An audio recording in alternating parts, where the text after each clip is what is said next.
So the first question I wanted to ask you, Donna, is how has COVID personally impacted you? And it doesn't have to be something too personal, you know. I just like to give some type of personal touch to everybody's world, and so that we know our executives a little bit better.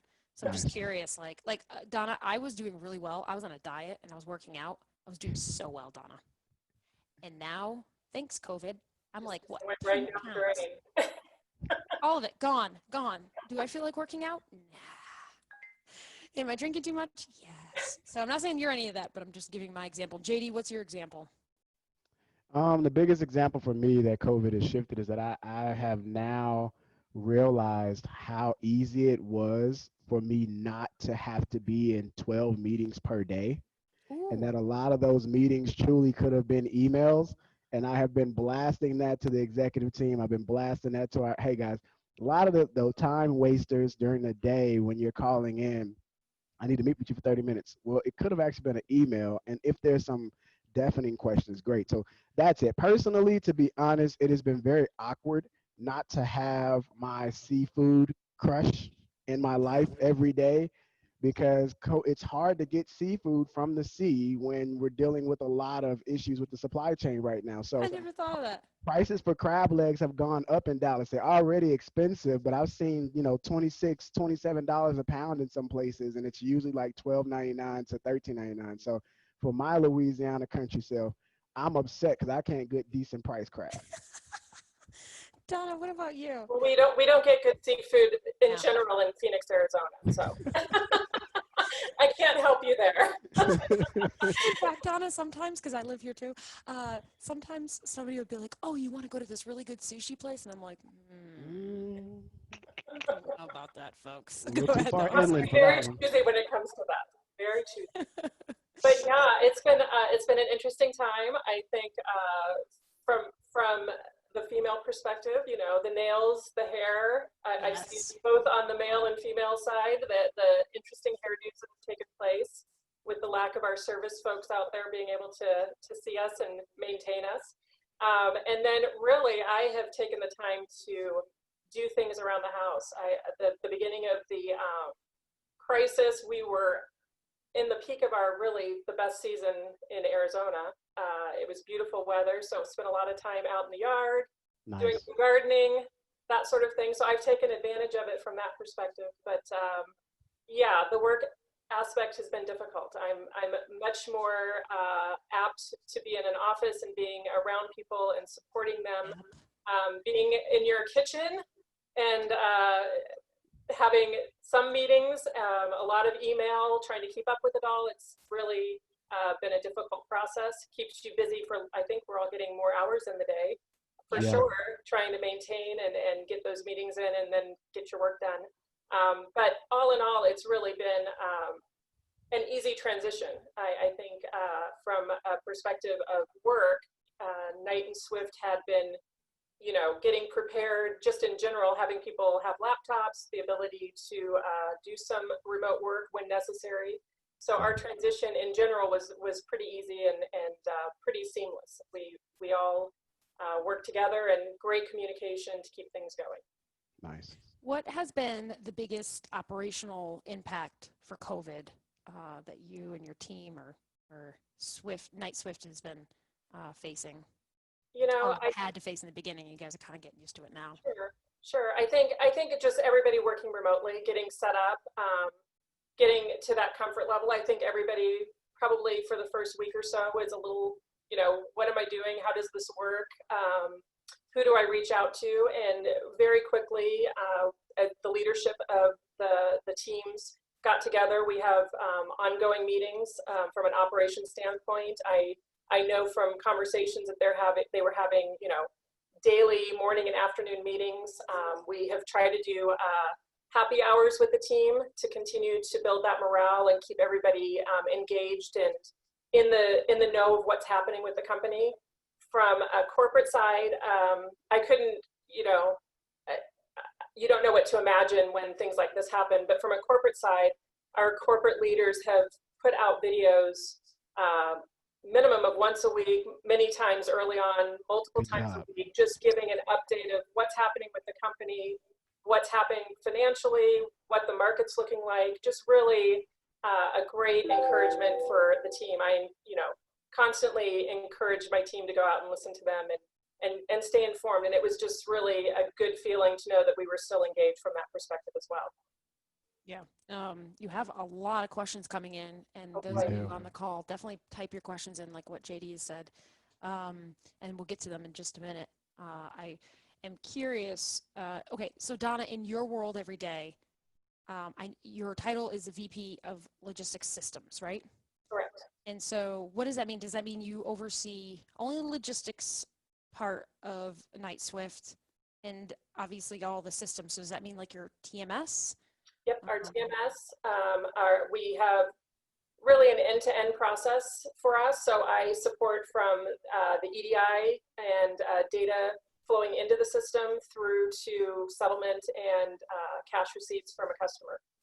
So end-to-end, specifically focused on logistics, but certainly get involved with any other area of the company that needs assistance as well. We interface with all levels of our business. So could be EDI exchanges, helping with billing, whatever we can do to continue and maintain a clear flow, as it sometimes does get a little confusing when you have multiple divisions within the company. What does billing look like right now, Donna? So, I know on our side, billing is a little bit of a challenge because some companies that we're working with that are third-party vendors, their hours are a lot shorter. Their accounting department is at home. They're not processing and running things typically as they normally would. How is that looking on your end for billing? Is it coming in the same, or are you guys having some disruption? I can't speak to the actual cash receipts on a daily Right. basis. I'm not seeing that per se. I know that our billing department is busy. We have a lot of things Nice. going on and taking the time to get things right and clean things up and make sure that we have appropriately marked everything so that we're clean. When you're exchanging between two systems, it has a tendency to get a little bit sideways, and just making sure that we're clean from that perspective. Good. What's your freight mix at KnightSwift Logistics? Like, by the way, did Knight and Swift, did they merge the logistics departments? So for the logistics department, we are all in one combined system. However, there's still separate facing support for the customer side. So our account management is separate. Our billing settlements are That separate. makes sense. But from a purchase perspective, our brokers can work together to get loads covered and to take opportunities where we need some fill-in. Makes sense. As far as our freight mix, I know we are heavy in obviously truckload and reefer. Have a lot of produce, some flatbed. I'm not really the expert in that area either, but pretty well diverse. So Donna, this is from Mark Labrosi. I always say his last name wrong. I probably said it wrong again. Definitely a Madtropolis citizen. During the pandemic, what percentage of your business, and this is obviously going to be a guess, or a roundabout ballpark, what percentage of your business was shifted from asset to brokerage, and what was the main reason? If you're allowed to talk about it. Yeah. How much was, I'm sorry, can you repeat it one more time for me? So he says, during the pandemic, what percentage of your business was shifted from asset to brokerage, and what was the main reason? I would say probably it was the opposite direction. I think Wow. from a asset perspective, I couldn't give you exact percentages. I don't have Of that course. information per se, but I know that, when you're dealing with assets and you have substantial cost in those assets, a lot of our desire was to make sure that those were continuing to move and that our drivers were continuing to get paid. I think we have our core carriers that we continue to try and take care of and make sure that they are maintained as well. And that's a goal of ours. But I think when it initially happened, we wanted to make sure our trucks were moving and our drivers were continuing to get cared for. That makes sense. Actually, I was with Mark. I was thinking it would be the opposite. And now that you explain that, I'm like, that does make sense. It makes a lot of sense. So if you're allowed to answer this question too, because so tech is your job in your world is extremely popular in our world. It's just such a hot topic all the time, and people are curious about other people's tech. But because you're a publicly traded company, you know best what you're allowed to talk about and whatnot. But so is your TMS that you guys use, is that like your homegrown or? No, I mean, we do not have a homegrown. We are using a product from the industry. I won't go into what it is, not that it's a big secret, but we certainly around that have a lot of technical development taking place to try and enhance it. I think whenever you have a canned product, you know, there's a limitation on to how much you can modify 100%. it within their abilities to do that and their want to do that. And usually if you modify it, I've had experiences with other vendors, they want to go and sell it to others as well. So even if you create something unique, they want to take the opportunity to go and market it and sell it. It's so true. So a lot of what we're doing is extra the system that we use and developing opportunities to interface with carriers directly and with customers. We've probably spent the last 18 to 20 months in putting together a digital platform. So I think you'll hear some exciting news about that in the coming months. Summer. Paying attention. Donna, can you say it one more time for those of you, because a lot of people listen, but they also are still working. Sure. I mean, but they'll listen as well. But could you say it one more time just for those people who might not have caught that? Absolutely. We have been spending the last 18 to 20 months in building out a digital platform. We are looking forward to, I believe, making that announcement across the summer. That's the goal, at least at this time. I can tell you that it is called Select. It's an interface right now that we have live with our carriers, specifically running for KnightSwift Logistics, and we have it in beta with some of our customers. Donna, that's not true. Donna, that's not true. It takes 2 weeks to produce a tech like that. It's not 18 to 20 months. That's what everyone thinks for some reason in logistics. I don't know why they think that. They think that producing an interface that actually works, oh no, it's 2 months away, and they get angry when you don't have it in 2 months, 3 months, 4 months. Like, I don't get that. Yep. And so many intricacies. I think we all have been in the industry long enough that we know that there's so many caveats and changes and modifications that you have to cover off on all of them. It's a long process. And so I work hand in hand with Don Everhart, who leads our tech team. And we make sure that it integrates smoothly into our TMS and that we're working hand in hand to make sure that we're giving the best opportunities to our carriers and to our customers. Donna, why is it important that it integrates smoothly into your TMS? Well, it's so easy for things to get sideways and bad business practice can occur. Duplicate coverings, and we don't want to certainly upset our carriers. We want to make sure everybody's paid and billed appropriately. So it's a big lift in making sure that tracking and tracing is taking place. So we're pushing really hard on getting opportunities or options for our carriers in the track and trace realm as well. So just really integrating with whomever and whatever we can to make sure that we're supporting.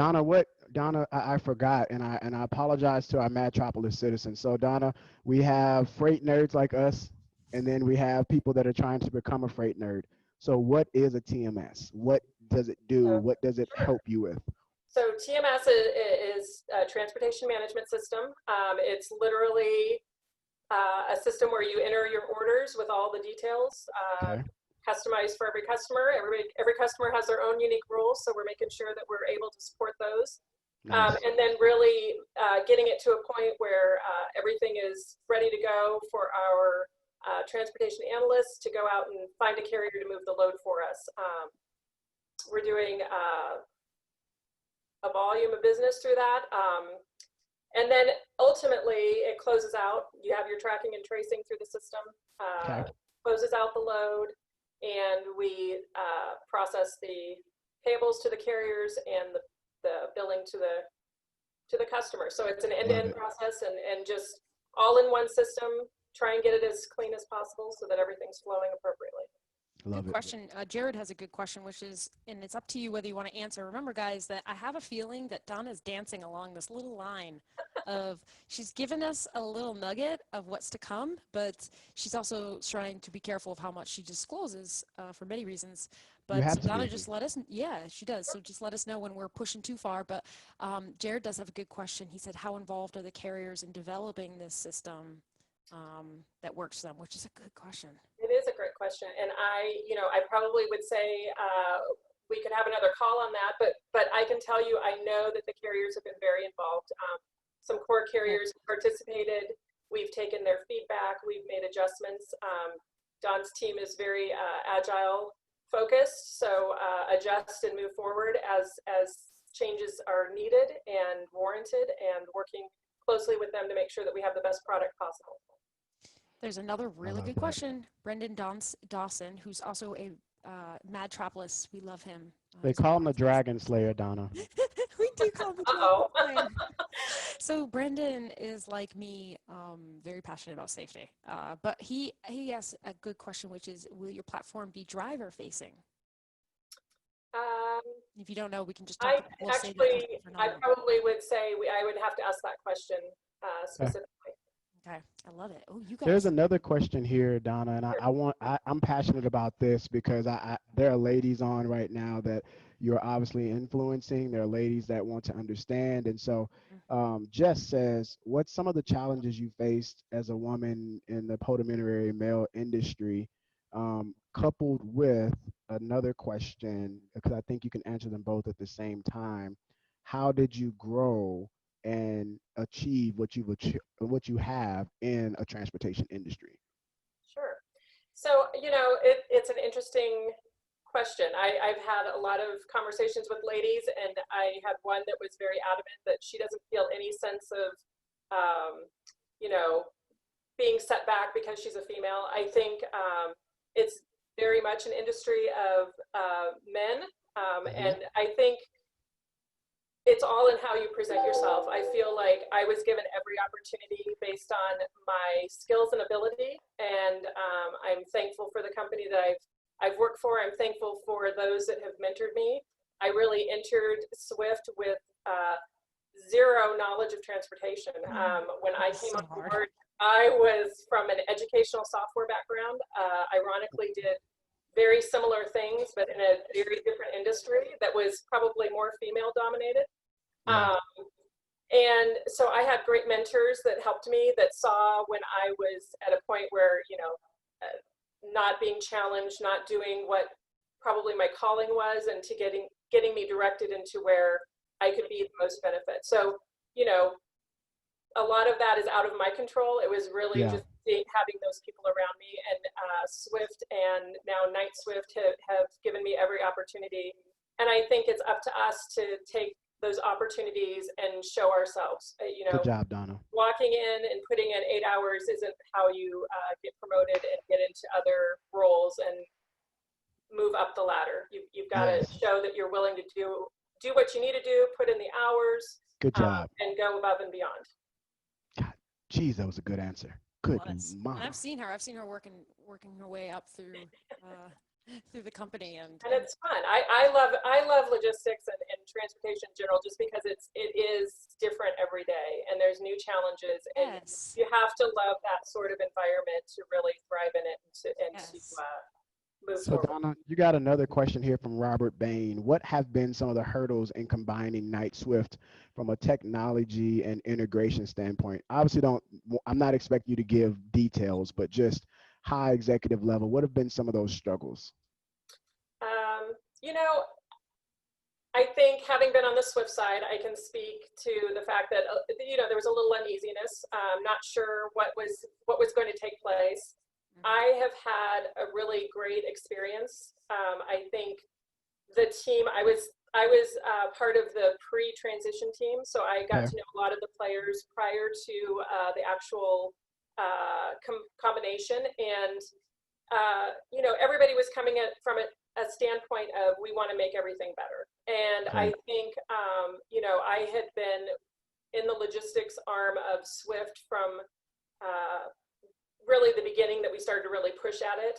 And I think we got a different level of support when the Knight team came in, since they had already been doing it and saw the benefits of it. And it was just, for me, it was a relief. It was a new level of support. Wow. Again, I can't speak for the entire company, but I can speak from my perspective and for the logistics team that, we were able to combine and really press forward and move quickly into a level that we were all pushing and wanting to be at. So for me, it was a great move. I've had great experiences.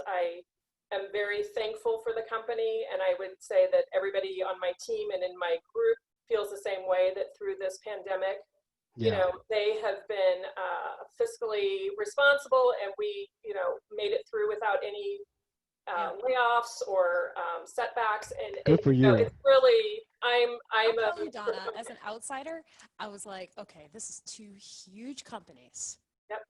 They are going to merge and shit is just going to be on fire. People are going to be flying away just because that's in my dramatic lawyer mind. And I have been through mergers and acquisitions. That is often what happens. You guys did well. Very well. I mean, I would call you guys well orchestrated. It was really well orchestrated. There was a lot of thought beforehand. We did have people that departed, and that's going to happen in any situation. That's natural. But for those of us that pressed on and have moved forward, it's been a good experience. Not that there are days and weeks that were rough and trying to kind of combine things, and we still have things that we're working through. But in general, it was a really good experience. Yeah, you guys have done well. I'm really excited. We're going to push pause on Donna's interview. Donna, you have a ton of questions still coming in. Donna, I mean, a ton of questions. Yeah, I think we've got to probably bring her back one of these days. She has to have another show. Yep. I figured this would happen because you're very tech savvy. You have a good reputation in the industry. And that's what they're asking is tech questions. Pretty cool. All right. So we definitely want to bring you back. We really appreciate you coming on. You're welcome. And thank you so much. Very excited. Thanks for having me, and congratulations on your success. Yes, thank you. This is awesome. Why aren't you that nice to me, Jamie? I had lots of people IM me that they're MadGaines fans, so I'm happy to hear it and I'm happy to participate. I appreciate it. It's nice to hear. Well, Donna, you're in Arizona, so she's out there too. If you're ever making lasagna, just slide her a tray, and that'll be her favorite little thing. I promise you'll be best friends. So. But I'm kind of hoping that next time, Donna, I'll come visit you. We'll do it. We'll go back in the office and whatnot, and we'll do something maybe from Swift. I think Donna needs her own show because there's one question from Vitaly that people are wanting to know, and you keep hearing it over and over. How do you vet technology? How do you investigate your technology? How do you choose it? How do you make sure they have the required? You got to come back, Donna. There are a couple blockchain questions in here too. Is it hype or is it real? So there's lots of stuff. You see what nerds we are, Donna? We love this stuff. I like it. I'm so excited now. All right, thank you so much. I'm going to put you back as an attendee.